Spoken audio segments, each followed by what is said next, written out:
Hey guys, welcome back to DIY Dudes, and in this video, we're going to show you how to plant 5 apple trees.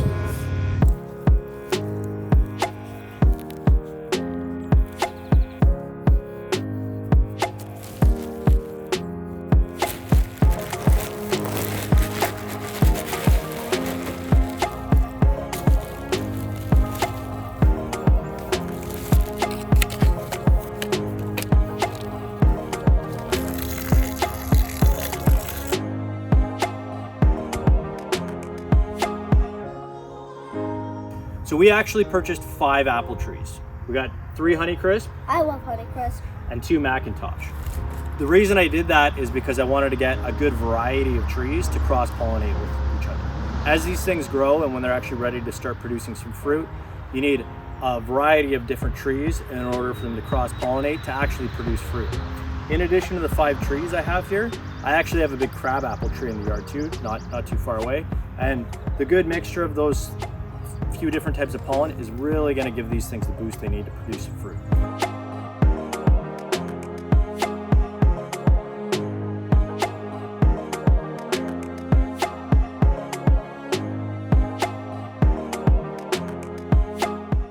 So I just kind of roughly spaced the 5 holes apart, put a little paint dot on the ground, and then we're going to go ahead and start digging these things.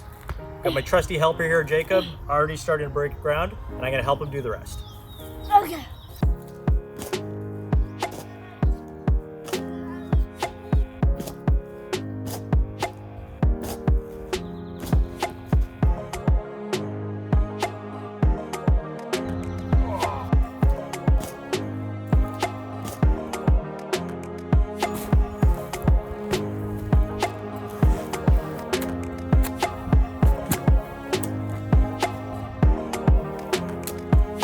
While you're digging your holes, it's a good idea to have one of the plants nearby so you can actually take the plant, put it in the hole to check the width and the depth to make sure you're not overdoing it with the digging.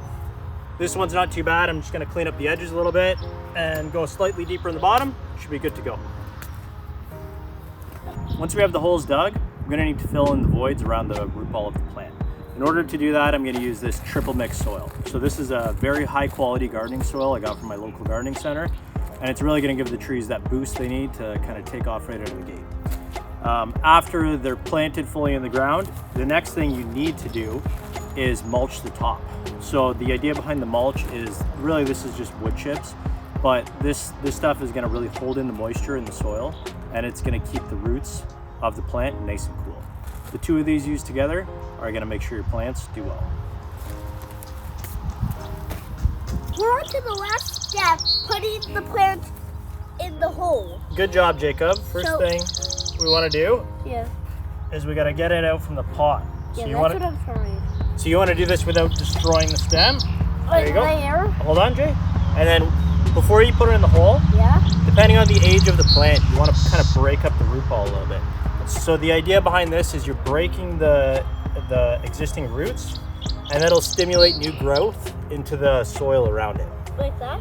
Yep, just like that. Okay, so that's a little bit low, so let's grab some dirt. So the top of the root ball is right here. That's a little bit low. I want to kind of raise it up a little bit. So I want to get some dirt under the tree in order to raise it up a little bit. That's good. Okay. Now let's really kind of lay it in there heavy.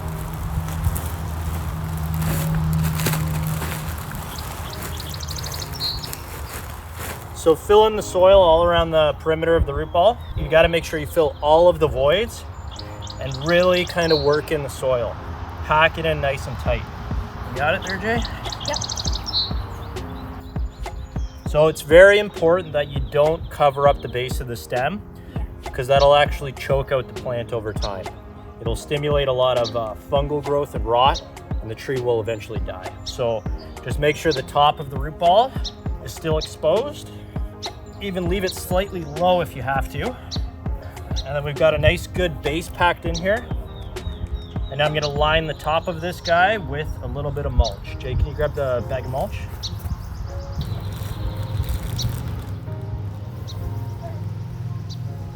So around the top of the root ball, I just want to do a 1 to 2 inch layer of mulch.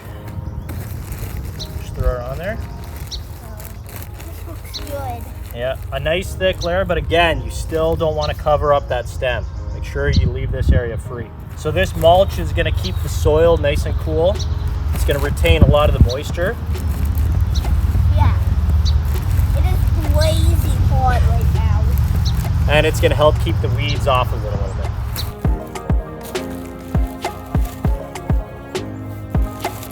Now that I have the tree in the ground, the next step is to talk about protecting the tree. You got to do two things to make sure that these things are going to have some real longevity out here. The first thing is you got to protect it from the wind. In order to do that, you got to make sure that you stake your tree into the ground. So you can see here my tree is secured to this nice piece of bamboo. This is pretty rigid and pretty good based on the size of the tree I have. The bigger the tree, the more robust your staking system is going to have to be. I actually purchased my tree with this bamboo stake in place. So this is going to be good for probably the first season, so I'm just going to leave that as is. And if you need to install your own staking, I would do something similar for this size tree. And if you're a little bit bigger, maybe you can use some like T-posts or metal posts. The next thing you got to make sure you do, especially for these young trees, is to protect them from being eaten by small rodents and rabbits.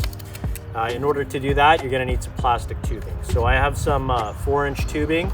It's just some black flexible tubing that I've cut at about an 8-inch length. And I'm just going to slide this over the top of my tree and kind of work it in the base a little bit. So this is going to deter passing rodents and stuff like that from taking a quick snack on the tree bark, which will eventually kill your tree.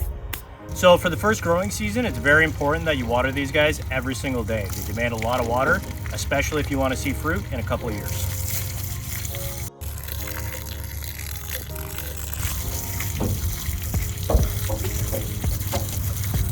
All right, guys, that's a wrap. My partner Jacob and I have showed you how to plant these 5 awesome apple trees. Check back with us in a couple of years to see how they're doing. Remember to like, subscribe, and share. See you next time.